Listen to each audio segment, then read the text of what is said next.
En cuanto a la toma de muestras de leche, estas son indicadas para, en el caso de mastitis clínicas o en el caso de un tambo con sospecha de mastitis subclínica, ¿sí? Bien, esto obviamente está escrito de esta manera para que a ustedes les quede como apunte, pero tenemos diferentes maneras de tomar muestras en, en un tambo. Por ejemplo, si en un como dice en el primer punto, en las muestras de agua, si es cuando se remiten muestras de un establecimiento lechero por primera vez, se aconseja en general el envío de muestras de agua del sistema de lavado de equipos de ordeña y de tanques de frío para descartar cualquier tipo de contaminación que sea procedente del agua y no propia de la leche, ¿sí? Para todo esto, lo que hay que hacer es dejar correr, sacar primero como dice aquí, del grifo todos los dispositivos, ¿sí? De modo tal de eliminar cualquier tipo de suciedad, dejar correr agua por espacio de 2 a 3 minutos y luego esterilizar la canilla, ¿sí? Con un hisopo de algodón embebido en alcohol 70 durante unos minutos. Luego se deja volver a correr agua, ¿sí? De forma moderada para enfriar el sistema, porque si la canilla sigue caliente puede matar las bacterias que queremos identificar. Entonces debemos enfriar y proceder a la toma en un frasco estéril de boca ancha. El volumen de la muestra esto es en general también para cualquier muestra de agua, ¿sí? El procedimiento. El volumen de la muestra es aproximadamente 500 mililitros y debe mantenerse refrigerada hasta el momento de su procesamiento. En el caso de las muestras de leche de tanque, se recogen 3 muestras, una por día durante 3 días consecutivos. Esto es necesario para sobreponer la variación diaria en la tasa de eliminación de Staphylococcus aureus, que es el microorganismo que se busca en el caso de las mastitis, ¿sí? Y por lo tanto la leche necesita estar bien mezclada, por lo tanto esta muestra es el mejor momento para la obtención es inmediatamente después del ordeñe, cuando se agita durante el proceso de enfriamiento, produce una adecuada mezcla para la muestra, ¿sí? Utilizar un muestreador de acero inoxidable estéril y luego colocarlo en un frasco estéril de boca ancha con tapa rosca. Esta muestra se puede enviar refrigerada y es la única excepción que también se puede enviar congelada, ¿sí? Porque el producto, o sea, la leche, la grasa de la leche protege a los microorganismos para que deberían ser identificados, ¿sí? Los microorganismos causantes del proceso infeccioso. Por lo tanto, si el tambo está muy lejos, una opción es congelar esa muestra. Bien, en el caso de muestras de leche de cuartos, ¿sí? Primero obviamente hay que desinfectar las manos del operador, lavar la glándula mamaria con agua, secar con papel y desinfectar los pezones con torunda de algodón embebidas en alcohol, dejar evaporar, como siempre, utilizar una torunda por pezón, empezando por los más alejados del operador. Esto es en el caso de la limpieza, ¿sí? Se empieza a limpiar desde los cuartos más alejados del operador y luego para tomar la muestra el proceso es al revés, ¿sí? Como dice aquí. Dice, bueno, en primer lugar descartar los primeros chorros de leche y luego recoger el frasco de boca ancha estéril con tapa rosca y llenar hasta 3/4 de la capacidad del frasco. Bueno, lo que les decía hace un ratito, empezar a recolectar de los pezones más cercanos al operador, ¿sí? La limpieza se hace de los cuartos más lejanos hacia los cuartos más cercanos al operador y la recolección es al revés, ¿sí? De esta manera no arrastramos microorganismos contaminantes. Mantener la muestra refrigerada o congelada a la llegada al laboratorio, esto es igual. Y como siempre, identificar la muestra, el establecimiento, el número de vaca, el cuarto que se muestrea, si la leche es de tanque, la fecha de toma de muestra, es decir, rotular todo y identificarlo correctamente para identificar cuál es el problema o cuál es la vaca afectada. Bien, en cuanto a la toma de muestras a partir de necropsias, ¿sí? Podemos enviar órganos, se puede enviar líquidos de punción o también se puede enviar orina, ¿sí? Obviamente se puede utilizar bolsas y se puede utilizar frascos estériles con tapa rosca. En general, en los órganos lo que se envía directamente todo el órgano o una porción del mismo, teniendo el cuidado de que aparezcan lesiones macroscópicas más el tejido sano acompañante, ¿sí? Se tiene que enviar ese sector del órgano, el que tiene la lesión y el tejido sano acompañante. Cada órgano o porción del mismo en recipientes estériles individuales cerrados, ¿sí? Bien identificados, como aparece aquí en la foto, y obviamente se coloca rápidamente en frío, se envía refrigerado hasta el laboratorio. Bien, líquidos de punción, en el caso de líquidos de punción, en tubo estéril, con tapa rosca, con heparina estéril, 2 gotas por tubo cada 10 mililitros de muestra, ¿sí? Así se envía. En el caso de sospecha de bacterias anaerobias, se debe hacer punción, retirar previamente el aire de la jeringa, evitar formación de burbujas y utilizar frasco TAB, que lo vamos a ver en la diapositiva siguiente, ¿sí? O caldo tioglicolato, que generalmente los clínicos o el veterinario que esté haciendo la necropsia no tiene caldo tioglicolato, eso se pide antes al laboratorio, ¿sí? Se puede transportar a temperatura ambiente. Si es una superficie, o sea, si es una superficie cutánea, antes de abrir el animal hay que desinfectar la zona de la punción con alcohol iodado, ¿sí? Y este es el mismo mecanismo de siempre: dejar actuar 1 minuto, luego limpiar con alcohol y dejar evaporar.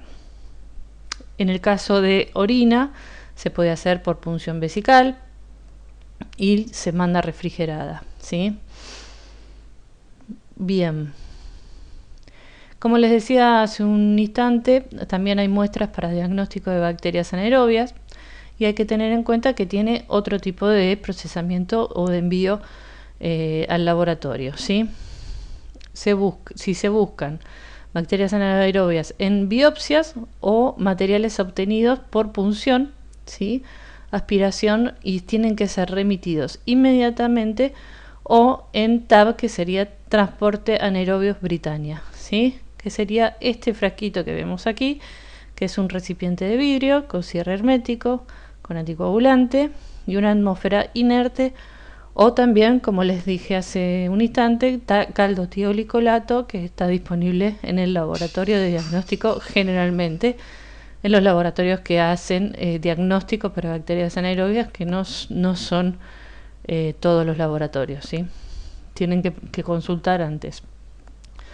La muestra tomada por punción, aspiración, debe ser inoculada en este frasco TAB o en el caldo, retirando previamente el aire de la jeringa. Esto es importante, de no inyectar jeringa en el frasco de la muestra. Y esta forma de conservación permite viables tanto bacterias anaerobias como anaerobias facultativas por un lapso de hasta 24 horas. Bien, por último, como resumen, les dejo este cuadro donde se indica el tipo de muestra, en qué se remite dicha muestra y cómo se conserva, para que lo tengan a mano. No lo voy a leer entero, es más que nada para que le quede a ustedes, pero bueno, está bastante claro en las primeras muestras donde dice orina, materia fecal, leche, agua y órganos, que todas son enviadas al laboratorio, conservadas en heladera a 4 grados, con la excepción de leche, que, como les había dicho anteriormente, también puede ser enviada congelada en freezer, ¿sí?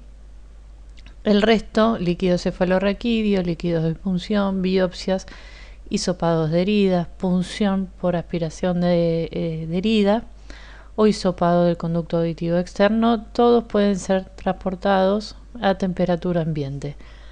Y luego fíjense en cuáles son los, los materiales para transportar que se pueden utilizar, ¿sí? Pero en general ustedes, siempre que se conserve la esterilidad, se tienen que adaptar a lo que mejor se conserve y transporte la muestra, ¿sí? Sea un frasco o un hisopo. Bien, aquí terminó la primera parte en lo que respecta a la toma de muestras. Nos queda ver el examen bacteriológico, ¿sí?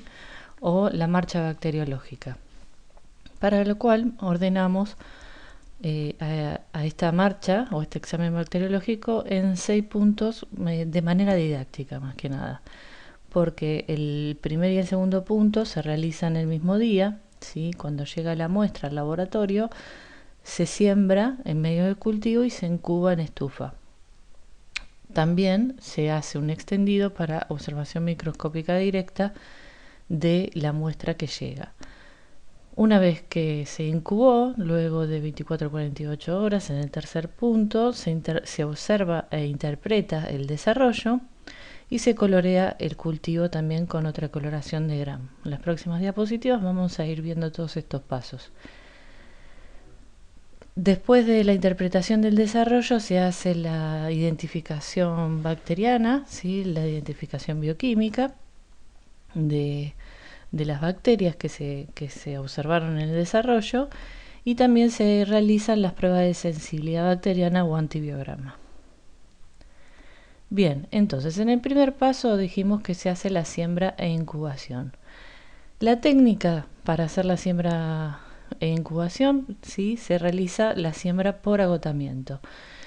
Esto, si por ejemplo, si es como se muestran las fotos de la diapositiva, nos llegó un hisopo, ¿sí? Se siembra al lado del mechero, en el campo de esterilidad, se abre y luego se hace una primera estría con el mismo hisopo en la placa de cultivo que elijamos según de dónde proviene la muestra, ¿sí? Pero bueno, generalmente se recomienda que siempre un agar sangre se haga además de un medio selectivo y diferencial, ¿sí? Bien, entonces luego de que se hizo una primera estría con el hisopo, se toma el ansa, se quema y se procede a hacer varias estrías a partir de ese inóculo original o de la primera estría del hisopo. ¿Cómo se realiza? Se realiza de la siguiente manera, ¿sí? Aquí tenemos el inóculo original, ¿sí? Que luego de un día en estufa se puede observar este desarrollo, ¿sí? Si estuvo bien sembrado. Este sería el desarrollo que se observa con el hisopo. Luego se toma el ansa, ¿sí? Se toma el ansa, se quema, como les había mostrado aquí, ¿sí? Para que esté estéril, se enfría el ansa y se hace una primera siembra a partir del inóculo original. Se vuelve a quemar el ansa, se enfría y se vuelve a estirar a partir de la primera siembra, la segunda siembra ciega, ¿sí? Por último, sin quemar el ansa, se pasa a hacer el agotamiento final, ¿sí? Que fíjense aquí son los mismos pasos, ¿sí? Para tratar de obtener colonias aisladas, ¿sí? Que son las que se va a trabajar posteriormente para la identificación bioquímica. Por lo tanto, siempre es importante hacer un agotamiento porque si no, no se puede trabajar con las colonias, ¿sí? Tiene que ser colonia aislada. Desde aquí no se puede trabajar, no se puede hacer antibiograma ni identificación fenotípica. Bien, ese es el mecanismo o la técnica de aislamiento. En cuanto al extendido para observación microscópica directa, desde cuando nos llega la muestra, ¿sí? Se puede hacer, si la muestra llegó en un hisopo, se pasa por un portaobjeto y se deja secar para luego fijarla 3 veces al calor, ¿sí? Sobre el mechero, se pasa 3 veces y se fija para luego ser coloreada. Si la muestra es líquida, ¿sí? Como puede ser una orina, obviamente se toma el ANSA, antes se quema el ANSA para que esté estéril, se deja enfriar y luego tomamos la muestra de orina y la colocamos en un portaobjeto. Una vez que colocamos una o dos gotitas de la orina, ¿sí? O del líquido que sea la muestra en el portaobjeto, se deja secar, se fija con el mechero nuevamente, o sea, es fijación por calor, y posteriormente se hace la tinción de Gram, ¿sí? Con los pasos que indica que se indican en el fábrica, o sea, desde lo que vende el producto de la tinción de Gram, siguiendo los pasos que se indican para cada tinción, ¿sí? Para cada colorante, respetando los tiempos. Eso es lo que quería decirles. Bien, se realiza la tinción de Gram y se observa, ¿sí? Por ejemplo, si es una orina, si es una muestra es una orina, el ejemplo de la observación microscópica directa de sedimento urinario, ¿sí? Podemos llegar a observar mediante la coloración de Gram estos tipos de estructuras: células epiteliales propias del tracto urinario, y si hay contaminación urinaria, infección urinaria, perdón, podemos llegar a ver algunas bacterias, ¿sí? Que son las que provocan dicha infección, como en este caso puede haber algunos cocos gram positivos. Lo que no se observa en este caso sería que sí se observa aquí, lo que pasa es que este es un directo sin tenir, ¿sí? Desde el directo sin tenir, donde se pone una gotita de orina sobre el portaobjeto y se cubre con el cubre objeto, y se observa así directamente sin tenir, podemos llegar a observar células del sistema inmunológico, ¿sí? De la defensa, que se conocen, bueno, serían los neutrófilos, ¿sí? Pero se conocen desde el laboratorio como piocitos, ¿sí? Que son acúmulos de neutrófilos que son indicativos de infección urinaria. Se observan de esta manera, ¿sí? Esto es un típico acúmulo de piocitos, ¿sí?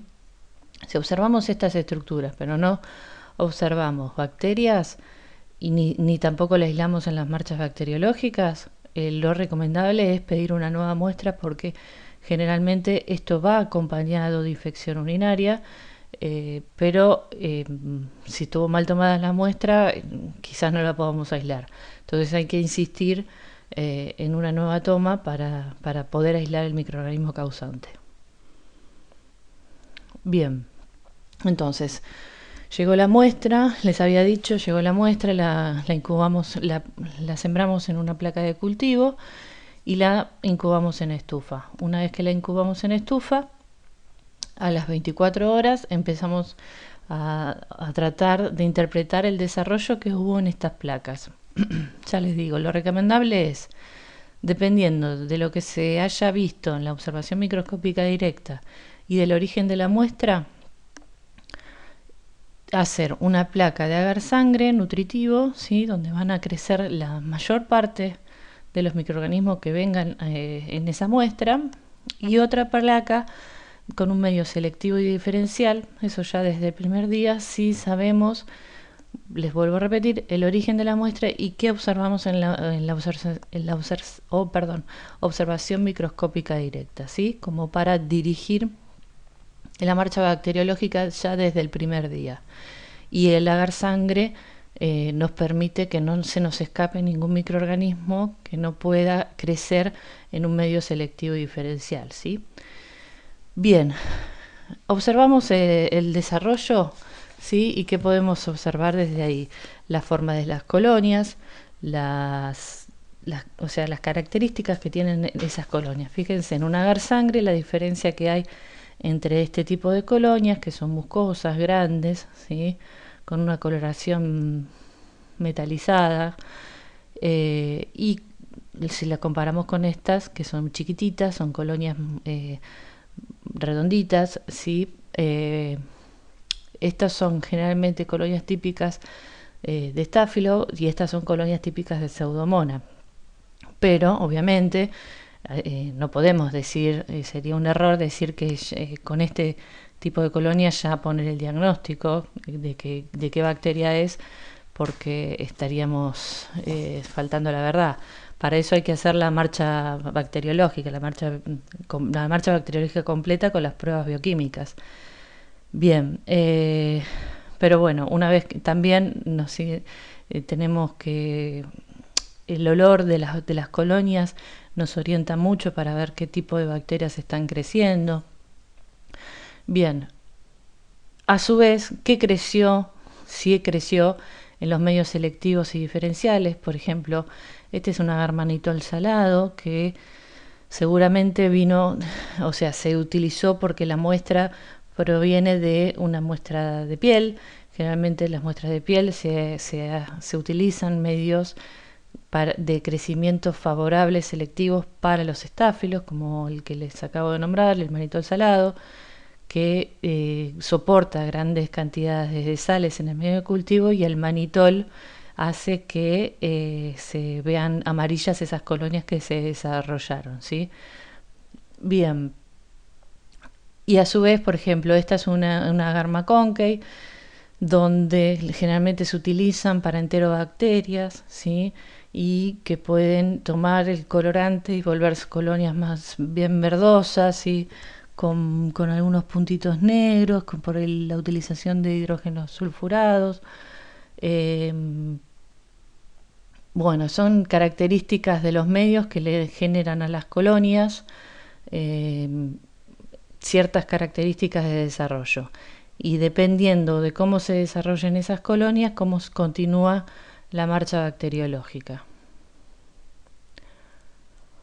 Continuamos haciendo la coloración del cultivo. La coloración del cultivo se toca una colonia, ¿sí? Con un alza estéril, de una colonia del desarrollo del cultivo, ¿sí? Una colonia aislada. Se coloca solución fisiológica antes, ¿sí? en el portaobjeto, y a esta colonia que se picó se la diluye en esa gotita de solución fisiológica y se deja secar para luego hacer la segunda coloración de Gram. ¿Qué podemos observar en la coloración de Gram? En su gran mayoría, cocos Gram positivos y bacilos Gram negativos. Con este aspecto, acá volvemos a identificar cómo son esas colonias desde la observación microscópica, ¿sí? Si, por ejemplo, obviamente, además de la coloración, la forma, la agrupación, que se agrupen en racimos, que se agrupen en diplococos, que no se agrupen, lo mismo que para los bacilos, si están en cadenas, si están aislados, ¿sí? Si adquieren diferentes formas como letras chinas. Todos esos nos van orientando para el tipo de bacteria que estamos haciendo crecer en la marcha bacteriológica. Y en consecuencia nos orienta para ver cómo seguimos haciendo la identificación bioquímica.